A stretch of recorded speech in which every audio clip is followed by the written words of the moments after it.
ഒരു day in my ലൈഫായിട്ട് വന്നിട്ടുണ്ട് കേട്ടോ. രാവിലെ തന്നെ ദേ ആഹാരത്തിന് മുമ്പുള്ള ഗുളിക കഴിച്ചിട്ടുണ്ടായിരുന്നു. ഇപ്പം പിന്നെ മിക്കവാറും ഞാനിപ്പോൾ ലെമൺ ടീ കുടിക്കാറുണ്ട് കേട്ടോ. നേരത്തെ അങ്ങനെ കുടിക്കാറില്ലായിരുന്നു, ഇപ്പം ഡെയിലി കുടിക്കാറുണ്ട്. അങ്ങനെ ലെമൺ ടീ ഒക്കെ കുടിച്ചു. പിന്നെ രാവിലെ ചിക്കൻ കറിയും അപ്പം ഒക്കെ ആയിരുന്നു. അങ്ങനെ അതൊക്കെ കഴിച്ചതിന് ശേഷം പിന്നെ ഉച്ചയ്ക്ക് വേറെ കട്ട് ചെയ്ത് കൊടുക്കേണ്ട പരിപാടികളൊന്നും ഇല്ലാഞ്ഞത് കൊണ്ട് ദേ ഒരു പഴമൊക്കെ കഴിച്ചിട്ടുണ്ടായിരുന്നു. പിന്നെ ദേ കുറച്ച് ഫ്ലിപ്കാർട്ടിൽ കുറച്ച് ആമസോണിലൊക്കെ കുറച്ച് ഡ്രസ്സൊക്കെ ഇങ്ങനെ കാർട്ടിലിട്ട് വെക്കാൻ വേണ്ടി കുറച്ച് നോക്കുന്നുണ്ടായിരുന്നു കേട്ടോ. അത് കഴിഞ്ഞ് പിന്നെ വീട്ടിലെല്ലാവരെയും ഒന്ന് വിളിച്ചു. അത് കഴിഞ്ഞിട്ട് ഇപ്പം ഞാനിങ്ങനെ കുറച്ച് നടക്കുന്നുണ്ട് കേട്ടോ. കൈക്കൊന്നും അധികം സ്ട്രെങ്ത് ഇല്ല. ഹോസ്പിറ്റലിൽ പോകുന്ന ദിവസം ഭയങ്കര വേദനയായിരിക്കും. അന്നേരം കുറച്ച് നടക്കാമെന്നൊക്കെ വിചാരിച്ച് അങ്ങനെ നടക്കുന്നുണ്ടായിരുന്നു.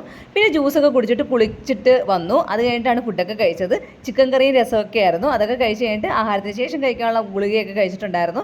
പിന്നെ ഇതേ കുറച്ച് ക്രാഫ്റ്റ് വർക്കിലോട്ടൊക്കെ പോയി കേട്ടോ. കുറച്ച് ബൾബൊക്കെ ഇരിപ്പുണ്ടായിരുന്നു. അതിനകത്ത് കുറച്ച് ഗ്ലാസ് കളറൊക്കെ ചെയ്ത് ഗ്ലാസ് കളർ ഉണക്കിയെടുക്കുന്നത് നല്ലൊരു ടാസ്ക്കാണ്. പിന്നെ ഞാൻ ഹെയർ ഡ്രയർ ഒന്നും വെക്കാതെ തന്നെ ഊതിയൊക്കെ ഒന്ന് ഉണക്കി എടുത്തിട്ടുണ്ടായിരുന്നു. പിന്നെ നേരത്തെ ചെയ്ത ഗ്ലാസ് വർക്ക് ചെയ്തതാണ്ട് ഈ ഒരു വർക്കിനകത്ത് നിന്ന് കുറച്ച് ഇളക്കി ദേ ഈ ഹാങ്ങിങ്സിനകത്ത് ചേർക്കുന്നുണ്ട് കേട്ടോ. അങ്ങനെ ദേ ഫൈനൽ ഔട്ട്ലുക്ക് ദേ ഇങ്ങനെയാണ് കേട്ടോ. ക്രാഫ്റ്റ് വർക്ക് ചെയ്യുന്നതിൻ്റെ ഇടയ്ക്ക് ഞാൻ സ്നാക്സ് ഒക്കെ കഴിക്കുന്നുണ്ടായിരുന്നു. പിന്നെ രാത്രിയിൽ ഷാർജ ജ്യൂസ് ആയിരുന്നു കുടിച്ചത്. അപ്പോൾ അത്രയേ ഉള്ളൂ. എല്ലാവർക്കും ഇഷ്ടമെങ്കിൽ ലൈക്ക് ചെയ്യാനും ഷെയർ ചെയ്യാനും സബ്സ്ക്രൈബ് ചെയ്യാനും മറക്കും.